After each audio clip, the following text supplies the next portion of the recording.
Hey everyone, this is Arpita और आज की वीडियो में हम करने वाले हैं क्लास 10 सोशल साइंस का सीबीएसई 2013 का बोर्ड पेपर। यस, बेसिकली आज की वीडियो में हम 2013 में किस तरीके का सोशल पेपर आया था, सेट 1 का पूरा की पूरी डिटेल्ड एनालिसिस करने वाले हैं। किस तरीके के ऑब्जेक्टिव क्वेश्चंस आए थे, किस तरीके के सब्जेक्टिव क्वेश्चंस आए थे, कितना वेटेज था उनके मार्क्स का, और क्या इस साल भी उनके आने के चांसेस हैं, और मैप कैसा था। तो आइए हमारे साथ शुरू करते हैं। पहले तो आपको जब क्वेश्चन पेपर मिलता है आपको ध्यान से पढ़ना है, रोल नंबर लिखना मत भूलना, और कोड नंबर आप देख लो। आपको यहाँ पे हम सेट 1 डिस्कस कर रहे हैं, so you have to write your code number on the title page of the answer book.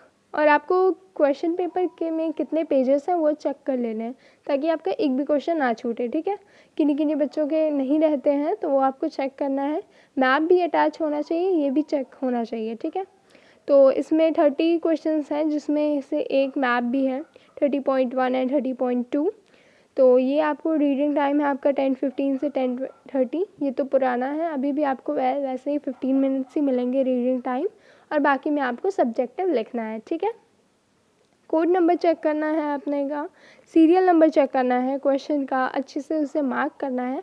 और मैप में सबसे ज़्यादा ध्यान रखना है, क्योंकि कुछ लोग क्या करते हैं ना, मैप को लास्ट में अटैच करते हैं आंसर शीट के, जिससे वजह से जब वो सेंटर चेंज होता है, मैप का दूसरे सेंटर पे जाता है, तो उसमें क्या होता है, मैप निकल जाता है या फिर फट जाता है, डैमेज हो जाता है, जिसकी वजह से आपका मैप के मार्क्स नहीं मिल सकते आपको। तो वो गलती नहीं करनी हमें। अगर आपको पूरे 5 नंबर चाहिए मार्क्स मैप में, तो आपको इसे अच्छे से अटैच करना पड़ेगा पेपर के बीच में। ठीक है, तो शुरू करते हैं सोशल साइंस का पेपर।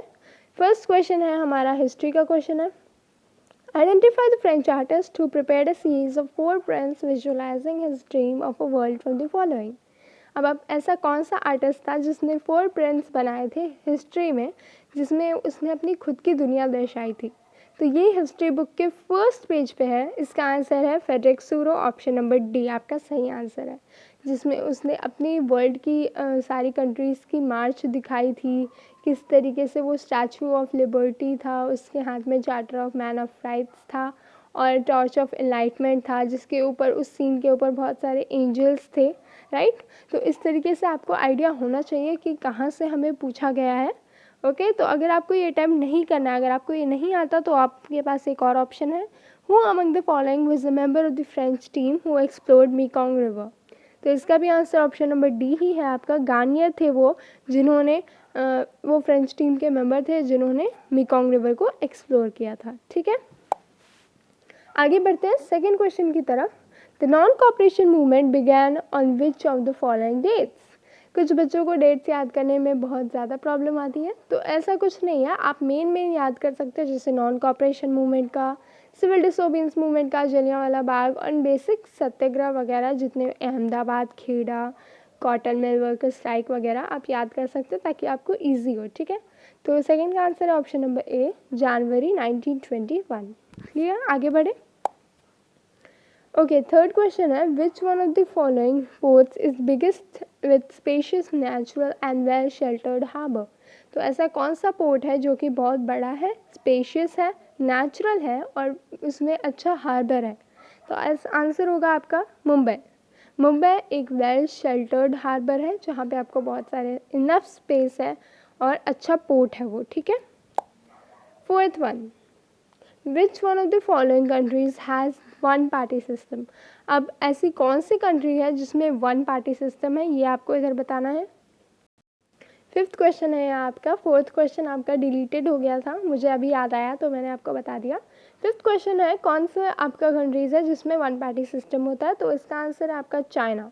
ठीक है, इसमें जापान नहीं होगा, जर्मनी नहीं होगा, इंडो चाइना भी नहीं होगा, तो आंसर है आपका चाइना है, ऐसा एक कंट्री जिसमें वन पार्टी सिस्टम होता है। ठीक है, सिक्स्थ क्वेश्चन है, हिंदी इंग्लिश दोनों में आपको आंसर्स एंड क्वेश्चंस मिलेंगे। तो which of one of the following features is common to most of the democracies. अब बहुत सारी डेमोक्रेटिक कंट्रीज़ हैं, और उनमें से कौन सा एक कॉमन फीचर है। They have formal constitution, they hold regular elections, they have political parties, या फिर ऑल ऑफ द अबव। तो जब आपने नोटिस किया होगा तो ये सारे होते हैं फीचर्स। उनमें प्रॉपर कॉन्स्टिट्यूशन होता है, रेगुलर इलेक्शंस हेल्ड होते हैं जो कि डेमोक्रेसी की पहचान है, और एक regular party political party system होता है। They have political parties, opposition and all voting. ठीक है। 7th question, which one of the following is the main informal source of credit for rural households in India? अब आपको ये बताना है कि कौन से मेन सोर्सेस होते हैं जहाँ से रूरल लोग अपने क्रेडिट लेते हैं। 7th क्वेश्चन का आंसर है आपका option number T, money lenders. ठीक है। फ्रेंड्स नहीं, फ्रेंड्स से ज़्यादा नहीं लेते। जब आप पाई चार्ट देखोगे तो आपको पता चलेगा। रिलेटिव्स नॉट नाउ, लैंडलॉर्ड्स भी नहीं है। इसका आंसर है मनी लेंडर्स। ठीक है। 8th क्वेश्चन है, which of the following is barrier on foreign trade? Tax on import, quality control, sales tax, या फिर टैक्स ऑन लोकल ट्रेड? ये आपका इजी क्वेश्चन है। इसका आंसर है tax on import. Of course जब आप इम्पोर्ट पे टैक्स लगाते हो, कस्टम ड्यूटीज़ लगाते हो, तो फिर आपका वो एक बैरियर बन जाता है फॉरेन में ट्रेड करने से। क्वालिटी पे आप कैसे, नहीं क्वालिटी नहीं होगा इसका। सेल्स टैक्स नहीं, ये तो नॉर्मल टैक्स होता है। टैक्स ऑन लोकल ट्रेड से आप फॉरेन ट्रेड का कोई लेना देना नहीं है, तो इसका आंसर है टैक्स ऑन इम्पोर्ट। ठीक है। 9th question, the ISI mark can be seen on which of the following items? अब आपको ISI मार्क कहाँ पे दिखता है? तो ये 9th का आंसर होगा आपका इलेक्ट्रिकल अप्लायंस पे दिखता है। ठीक है। इजी क्वेश्चन था, इसमें ज़्यादा दिमाग लगाने की ज़रूरत नहीं थी। अब आपके आते हैं subjective type questions. Subjective questions आ जाते हैं यहाँ से 10th क्वेश्चन से। ठीक है। तो आपको बताना है, explain the process of unification of Italy. ठीक है। ये आपका डिलीटेड है क्वेश्चन, ये आपको अभी करने की ज़रूरत नहीं है। बाकी मैंने बहुत सारे अभी 2-3 डिलीटेड क्वेश्चंस आए थे, पर मैंने बता दिए ताकि आपको अगर देखना हो तो आप देख सकते हो। Explain the process of unification of Italy. तो इस तरीके से आपको बताना है यूनिफिकेशन ऑफ इटली। आपको कम से कम 6-7 पॉइंट में बताना है। ठीक है। सो ड्यूरिंग द 1830s जब गुसेप मैज़ीनी ने डिसाइड किया था इटली को प्रोग्राम करने के लिए, अच्छे से यूनिफाई करने के लिए, तो उन्होंने क्या किया? So after revolutionary wars king Victor Emmanuel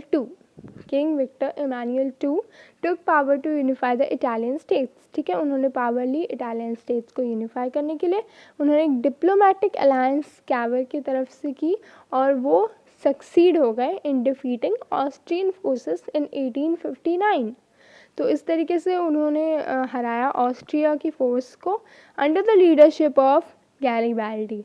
गिउसेप Garibaldi is the most famous and celebrated revolutionary. Okay. Armed volunteers marched into South Italy with the help of kingdoms of two Sicilies, and the peasants drove away from the Spanish rulers. In 1861 Victor Emmanuel II was proclaimed the king of United Italy. तो यहाँ से आपका एक और point बन गया। ये simple सा पॉइंट है, सबको पता है, पर आप इसे ऐड करके अपने मार्क्स भी एक्स्ट्रा कर सकते हो। ठीक है। एक्स्ट्रा नहीं, बेसिकली फुल कर सकते हो। 11th question, how had the First World War created a new economic situation in India? Explain with 3 examples. अब आपको इकोनॉमिक तौर पे पूछा है, नॉर्मल नहीं पूछा कि आप उस पर देखोगे इन्फ्लुएंजा हो गया था, कस्टम ड्यूटीज़ हो गए थे, इनकम टैक्स हो गया था, तो ये सारे नहीं लिखना। हाँ, इकोनॉमिक पे आप लिख सकते हो, जिसका आपका आंसर होगा, आपका आ जाएगा इसमें income tax. So it led to huge increase in defence expenditure. हमारे इंडिया पे क्रेडिट लोन ज़्यादा बढ़ गया था। It increase taxes, custom duties were raised, income tax were introduced, prices जो होते हैं हमारे भारत में वो इंक्रीज़ हो गई थी। It led to economic hardship for the common people. Crops failed हो गई थी, जिसके वजह से खाने का प्राइस बढ़ गया था, बहुत लोग भूखे मर रहे थे। और आपको कोई और आप रेलेवेंट पॉइंट लिख सकते हो। ठीक है।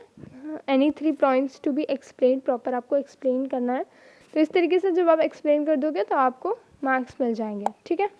12th question, how was the Rowlatt act opposed by the people in India? Explain with example.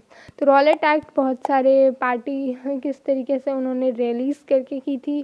Decided to launch a nationwide satyagraha था, जिसमें सब लोगों ने बढ़ चढ़ कर पार्ट लिया था, रैलीज की गई थी, वर्कर्स स्ट्राइक पे चले गए थे, रेलवे वर्कशॉप्स बंद हो गई थी, शॉप्स बंद हो गई थी, और बाकी आप इरेलेवेंट पॉइंट नहीं लिख सकते, रेलेवेंट ही लिखना है। जिस तरीके से आप बोलते हो लिक्विड शॉप्स वेयर पिकेटेड, ऐसे करके आप लिख सकते हो जो उसे अच्छे से ब्रीफ में डिस्क्रिप्शन देता हो उसके बारे में, ठीक है। 13th question, differentiate between metallic and non metallic minerals with example. अब आपको मेटालिक और नॉन मेटालिक मिनरल्स के बारे में बताना है। तो डिफरेंस है, आप यहाँ पे बॉक्स इस तरीके से इस तरफ मेटालिक और इस तरफ नॉन मेटालिक मिनरल्स करके भी लिख सकते हो, बट इसमें आंसर की में इस तरीके से दिया हुआ है, so it is also okay, ठीक है। Metallic minerals contain metal, very example, अच्छी चीज़ है। मेटालिक मिनरल्स कंटेन मेटल, सबको पता है। Non metallics do not contain metal. ये देखो, ये आपको एक इजी पॉइंट मिल गया। आपको पता है मेटालिक मिनरल्स में मेटल होता है, नहीं होता, तो वो आप लिख सकते हो। Metallic minerals found in igneous rocks are found in igneous rocks and sedimentary rocks may contain both metallic and non-metallic minerals, ठीक है। Iron ore, manganese, copper, lead, bauxite are examples of metallic minerals. Mica, salt, potash, granite, marble, sandstone are the example of non-metallic minerals. अब आपको देखो, एक point तो आपका example में ही चला गया, दूसरा आपने रॉक्स में लिख दिया, और तीसरा फर्स्ट वाला जो है वो आपका मेटल और नॉन मेटल, जो कि कोई भी फिगर आउट कर सकता था, वो उसमें चला गया। तो इस तरीके से जब आप समझदारी से आंसर लिखोगे तो आपका एक भी मार्क्स नहीं कटेगा, ठीक है। 14th क्वेश्चन आपको मैंगनीज के बारे में पूछा गया था। Which state is the largest producer of manganese in India. So Orissa है वो। Mention any 4 uses of manganese, तो ये आपको बहुत सारे मैन्युफैक्चर करने में हेल्प करती है। क्या? Bleaching powder, insecticides, paints. So mainly used in manufacturing of steel. Odisha is the largest producer. It is also used in manufacturing ferromanganese alloy. It is used in manufacturing bleaching powder. It is used in manufacturing insecticides and it is also used in preparing paints. ठीक है, तो इतने सारे uses आप लिख दोगे, बहुत अच्छी बात है। 15th question, agriculture and industry move hand in hand. You have to justify this statement and analyze with 3 examples. किस तरीके से आप बोल सकते हो कि agriculture industry hand in hand जाती है, तो आप बताओगे एग्रो बेस्ड इंडस्ट्री जो होते हैं ना, वो एक मेजर बूस्ट देते हैं एग्रीकल्चर की प्रोडक्टिविटी को बढ़ाते हैं, राइट। इंडस्ट्रीज जो होते हैं वो इरिगेशन पंप फैसिलिटीज़ देते हैं, पेस्टिसाइड्स देते हैं, plastic, PVC pipes and etcetera and all facilities they provide, right. So they also provide different types of machines, tools, farmer for irrigation, labour and all. Agriculture की वजह से हमें raw materials मिलते हैं जो कि बाकी इंडस्ट्रीज़ में जाके हमें हेल्प करते हैं दूसरी चीज़ बनाने में, यानी कि फिनिश्ड गुड्स बनाने में, like for example cotton, jute, sugarcane etcetera, ठीक है। तो इस तरीके से टूल्स की मदद से और ये सब एग्जांपल देके आप अपना आंसर लिख सकते हो। 16th question, name the national political party which gets inspiration from India's ancient culture and values. Mention 4 features of that party. A little bit tricky question, but कोई बात नहीं, भारतीय जनता पार्टी ही है, बीजेपी ही है ये। National political party which gets inspiration from Indian ancient culture and values is Bharatiya Janata Party, whose features are believes in cultural nationalism. ये सारे textbook के पॉइंट्स हैं। कल्चरल के नेशनलिज्म पे बिलीव करती है, पूरी की पूरी टेरिटोरियल और political integration of Jammu and Kashmir with India इसे चाहिए। It stresses a uniform civil code for all, it wants liberty for all, justice for all, it supports a ban on religious conversion, यानी कि रिलीजन को convert करने, for example अगर एक बंदा हिंदू है तो वो मुस्लिम इस पर वो बैन चाहती है, यानी कि वो कन्वर्ट नहीं होना चाहिए, क्यों ऐसे फालतू का काम करना, राइट। तो इस तरीके से बोला गया है, चेंज नहीं होना चाहिए। Okay, 17th question, how do multinational companies यानी कि MNCs manage to keep the cost of production of their goods low. वो क्या करते हैं, वो एक चीप कंट्री में जाते हैं जहाँ पे रॉ मटेरियल्स के प्राइसेस बहुत कम होते हैं, यानी कि they are developing countries basically, जैसे कि इंडिया, चाइना में लेबर का कॉस्ट कम है, तो वो ऐसी जगह पे जाते हैं जहाँ पे उन्हें कम पैसे देने पड़े और इनका प्रॉफिट ज़्यादा हो। So setting up units in region where raw materials is available, yes, proper labour is available, availability of cheap skilled and unskilled labour. अब अनस्किल्ड लेबर क्यों चाहिए, अब आप सोच रहे होगे, ओके स्किल्ड अच्छी बात है, अनस्किल्ड क्यों चाहिए।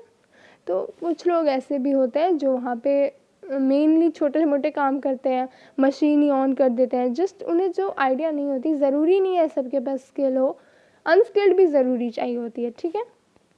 Nearness to the market, market ये बहुत ज़रूरी है, मार्केट पास में होना चाहिए।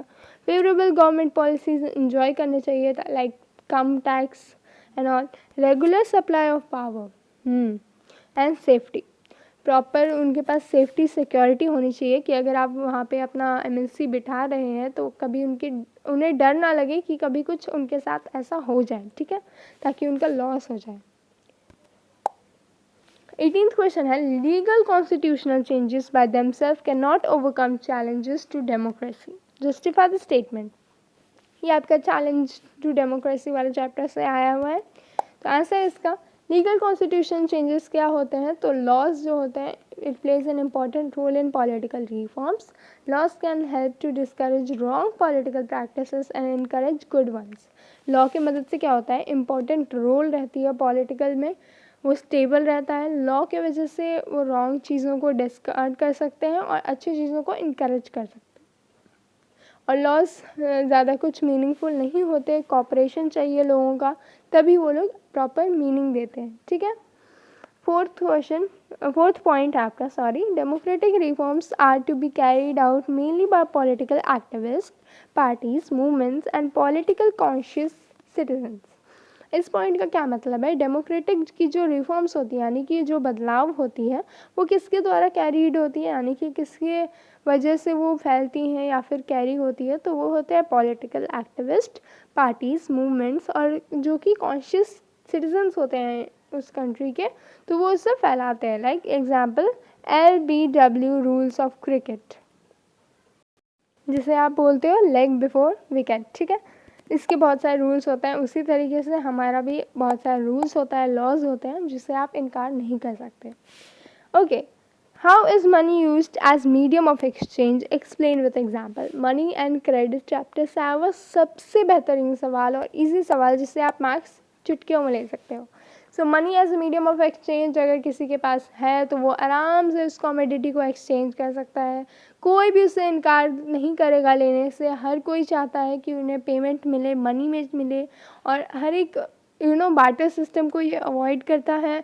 अगर किसी के पास मनी है तो वो आराम से किसी भी चीज़ की लेन देन कर सकता है, तो वही आपको लिखना है। A person holding money can easily exchange it for any commodity or service that he or she wants. Everyone prefers to receive payments in money. Money acts as an intermediate in the exchange process.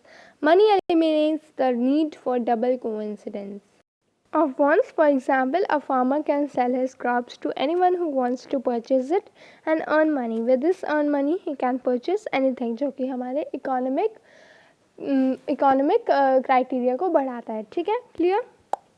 Okay.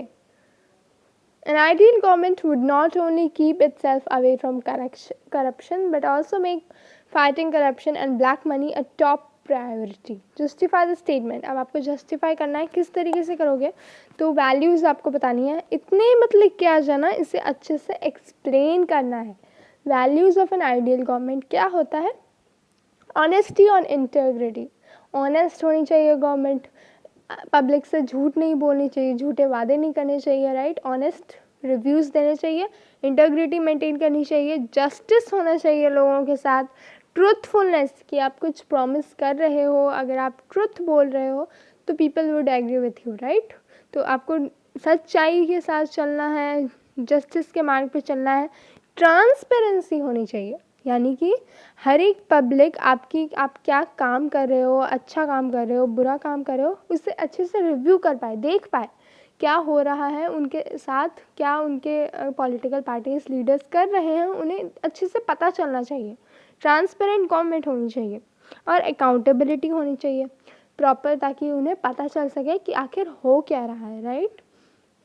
तो ये values होते हैं ideal government के, और जिस तरीके से मैंने आपको समझाया, अगर आप उस तरीके से पेपर में लिख के आ जाओगे तो आपको इजीली मार्क्स मिल जाएंगे, ठीक है। ज़्यादा पॉइंट लिखने की ज़रूरत नहीं है, आप 5 पॉइंट लिखा है यहाँ पे, 6 to 7 भी लिख सकते हो, एज़ पर आपको जैसा आता है वैसे लिख सकते हो, ठीक है।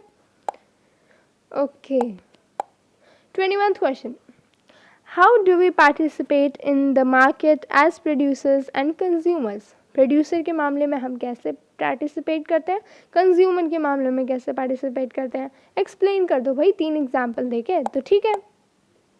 फर्स्ट वन है, as producers of goods and services we would be working in any of the economic sectors. हम या तो प्राइमरी सेक्टर में काम कर रहे होंगे, सेकेंडरी में काम कर रहे होंगे, टर्शरी में काम कर रहे होंगे, राइट, सर्विस सेक्टर में काम कर रहे होंगे। इस तरीके से आप इंडस्ट्री सर्विसेज में एक प्रोड्यूसर का रोल निभाते हो and produce different goods and supply them to market. इस तरीके से आपका प्रोड्यूसर की ड्यूटी खत्म। अब आपको पूछा गया है कंज्यूमर की, तो कंज्यूमर तो है हम। As consumers, we participate in the market as when we buy goods and services whenever required. ठीक है, हम खरीदते हैं goods and services, right? जब भी हमको ज़रूरत पड़ती है हम मार्केट जाके खरीद लेते हैं, तो उसी तरीके से आपको जस्टिफाई करना है। और बाकी कोई भी एक एलिवेंट पॉइंट लिख देना एग्रीकल्चर, इंडस्ट्री या फिर सर्विसेज को लेके, तो आपका पूरा का पूरा सही हो जाएगा आंसर और आपको पूरे नंबर मिल जाएंगे। ठीक है, 22 क्वेश्चन पे चलते हैं। Okay, How did culture play an important role in creating the idea of the nation in Europe? Explain with example. किस तरीके से, ये वियतनाम वाला क्वेश्चन आपका डिलीट हो गया ना, तो ये आपका role of culture in Europe है। तो आर्ट एंड पोएट्री ने बहुत ज़्यादा इम्पोर्टेंट की थी, जिस तरीके से कार्ल कोर्ब्सकी ने, जिन्हें मेनली कैरोल कोर्ब्सकी के नाम से जाना जाता है, तो वो मेन है। उनके एग्जाम्पल भी लिख सकते हो आप। Stories and music also help to express and creating the ideas of the nation. Romanticism a culture movement sought to develop a particular form of nationalist sentiment, and romantic artists and poets generally criticize the glorification of reason and science. ठीक है, आगे बढ़े। 23rd question है, Dalit participation was limited in civil disobedience movement. Examine the statement. अब आपको बताना है दलित की जो पार्टिसिपेशन थी वो बहुत ही कम थी, सिविल डिसोबीडियंस मूवमेंट में लिमिटेड थी। तो ऐसा क्यों था, उसका रीज़न आपको देना है। तो ऐसा इसीलिए था क्योंकि कांग्रेस ने इग्नोर किया था दलित को, उनकी डिमांड नहीं पूरी कर रही थी।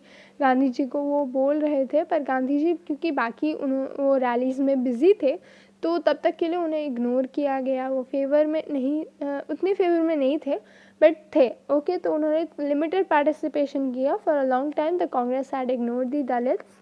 Gandhi ji organise satyagraha in favour of Harijans, जिन्हें हम दलित कहते हैं। Many Dalit leaders were keen on different political solutions. They began organizing themselves, demanding reserved seats, and they demanded separate electorate, and they believed in political empowerment. तो ये सारी बातें थी जो कि कांग्रेस ने इग्नोर की थी दलित की, और गांधी जी ने ऑर्गेनाइज की थी satyagraha in favour of Harijans. And जो दलित लीडर्स थे वो बहुत सारे पॉलिटिकल सॉल्यूशंस निकाल रहे थे, किस तरीके से हमें लेजिस्लेटिव असेंबली में जाना है, सीट्स अपने लिए रिजर्व करनी है, एक सेपरेट इलेक्टोरेट चाहिए उन्हें, एम्पावरमेंट चाहिए। तो इस तरीके से वो लोग करते थे पार्टिसिपेशन। ठीक है, ये क्वेश्चन क्लियर हो गया। 24th क्वेश्चन है, explain any 5 measures to control industrial pollution in India. Wow, इतना इजी क्वेश्चन है। अब आप अपने मन से भी पॉइंट लिख सकते हो कुछ भी, right.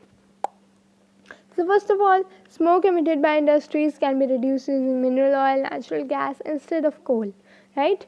Pollutants in the air can be reduced by fitting smokestacks, treating hot water and effluents before releasing them in water bodies, and dumping and disposing the waste material by landfill. ये fill है, ठीक है। तो industry जो pollution हर साल इतनी ज़्यादा मात्रा में सिक्रीट करती है, तो वो उसे कैसे कम करें।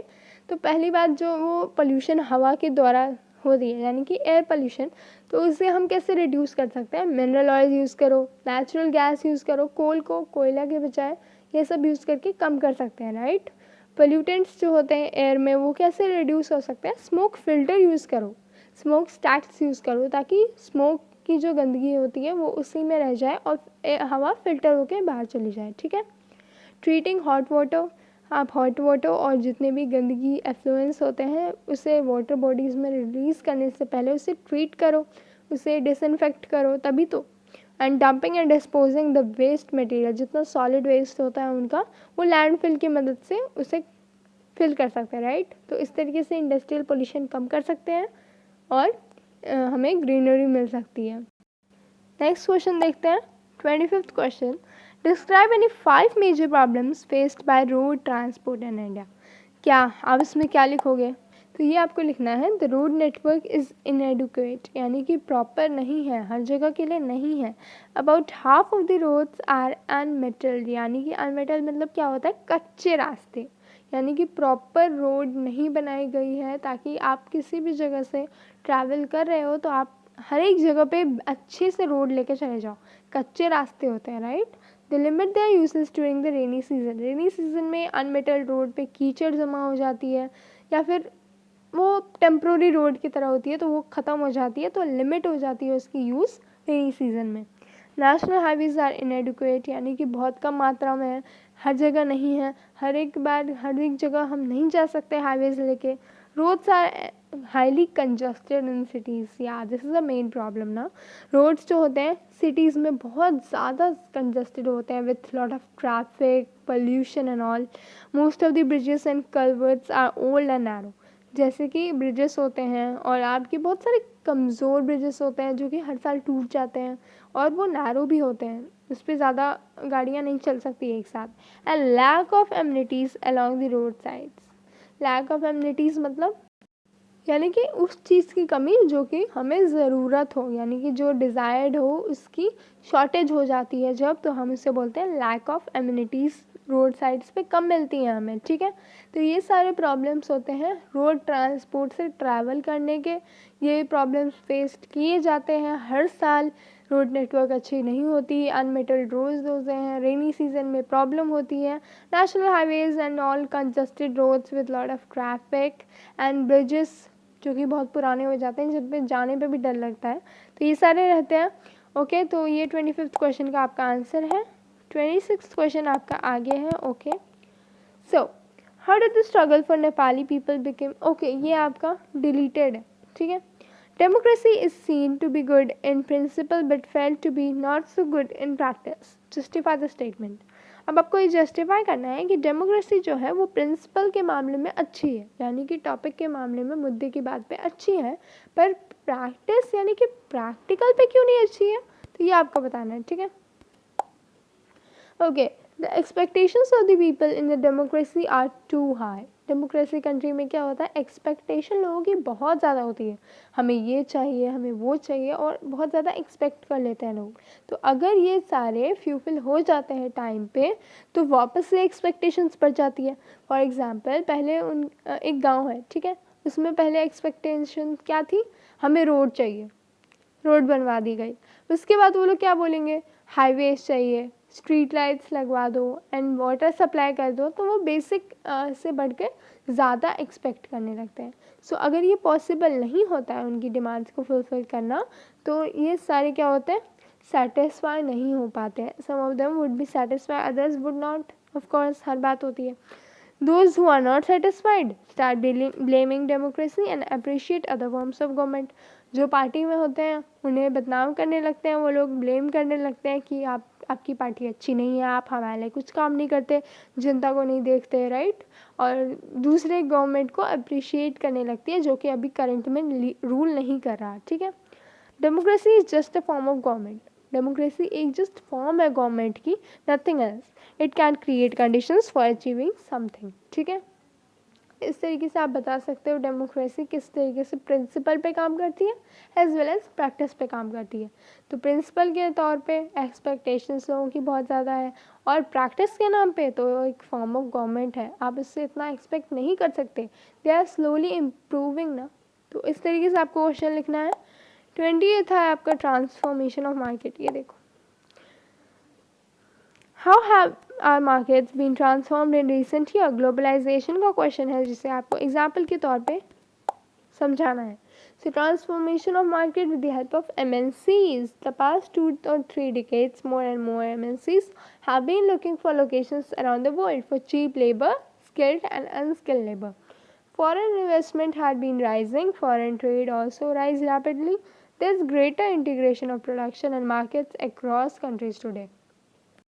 And also we have a wide choice of goods and services before us. हमारे पास बहुत सारे चॉइसेस हैं। अगर मुझे इस कंपनी की बिस्किट अच्छी नहीं लगती तो मैं दूसरी कंपनी पे स्विच हो जाऊंगी, राइट। तो इसी तरीके से the latest models of digital cameras, mobile phones, TVs made by the leading manufacturers of the world are within our reach, ठीक है। Every season new models of automobiles can be seen on Indian roads. ये कुछ अच्छी बात है जो कि हर एक सीज़न में नए मॉडल्स आते हैं, ऑटोमोबाइल्स फैक्ट्रीज़ के नए नए मॉडल्स आते हैं, नए नए कंपनी से आते हैं, हर एक टाइम हर एक न्यू कंपनी आती है। So a similar explosion of brands can be seen for many other goods. इसी तरीके से हर एक गुड्स पे बहुत सारे हमें देखने को मिलते हैं transformation of market. This is known as transformation of market. किस तरीके से पिछले 2 या 3 डिकेड्स में हमारा पूरा मार्केट सिस्टम बदल गया, ट्रांसफॉर्म हो गया, तो वही आपको इधर लिखना है, ठीक है। 29th question, why are rules and regulations required for protection of the consumers in the marketplace? Explain with example. किस तरीके से रूल और रेगुलेशन ज़रूरी होते हैं कंज्यूमर की सेफ्टी के लिए। So individual customers often find themselves in weak position. जो कस्टमर्स कमज़ोर हैं वो often they find themselves in weak position. The sellers try to shift all the responsibilities on the buyer. जितने भी खरीदार होते हैं वो क्या करते हैं, शिफ्ट कर देते हैं अपनी सारी रिस्पॉन्सिबिलिटी जिन्होंने सामान खरीदा है। और कुछ कभी कभी तो ट्रेडर्स क्या होते हैं, वो अनफेयर ट्रेड प्रैक्टिसेस करता है, वेट एक्स्ट्रा बढ़ा देते हैं, कम देते हैं सामान, और वो लोग ब्लेम किसको करते हैं, बायर को करते हैं, ठीक है। So adulterate goods are sold and the main point is false information is passed by advertisement, ठीक है। तो ये सारे रूल्स एंड रेगुलेशंस, इन सभी चीज़ों को बंद करने के लिए रूल्स और रेगुलेशंस की बहुत ज़्यादा ज़रूरत है, ताकि लोग इस तरीके से चीज़ों में ना फंसे, ठीक है। तो ये है हमारा मैप का क्वेश्चन 30.1। जिस तरीके से मैंने आपको बताया था मैप, ये जब आप ये सारे क्वेश्चंस कर लोगे तो आपका आंसर शीट अप्रॉक्सीमेटली भर जाएगा, राइट। और आपको चाहिए होगा मैप। अगर आपका फुल आंसर शीट भर गया है तो please ask for additional sheet, और आप बीच में डालो, लास्ट में मत डालो, ठीक है। So two features A and B are marked in the political outline map of India. Identify these features with the help of following information and write their correct names on land marked in map. एक जगह दी हुई है आपको, the place where Indian National Congress session was held in December 1920, और दूसरी जगह दी है the place where the movement of indigo planters was started. अब आपको वो जगह दिखाती हूँ मैं, ये देखो, ये आपको यहाँ पे दिया हुआ है, तो आपको समझ में आ गया। ये 1920 में कहाँ हुआ था, नागपुर में हुआ था। ये है आपका नागपुर सेशन, कैलकाटा आपका अलग होता है, नागपुर है ये। और ये जो है यहाँ पे देखो क्या है आपका, the place way movement of indigo planters. So Champaran में हुआ था ये, तो ये इसका आंसर क्या होगा, चंपारण हो जाएगा, ठीक है, चंपारण। तो ये दोनों मैप पॉइंट जब आप अटेम्प्ट कर लोगे तो अच्छे से अपना मार्क्स शीट के साथ इसको आप अटैच करोगे, ठीक है। तो ये दोनों मार्क पॉइंट कर लिए। 30.2 है, on the same given political outline map of India we have to locate these all.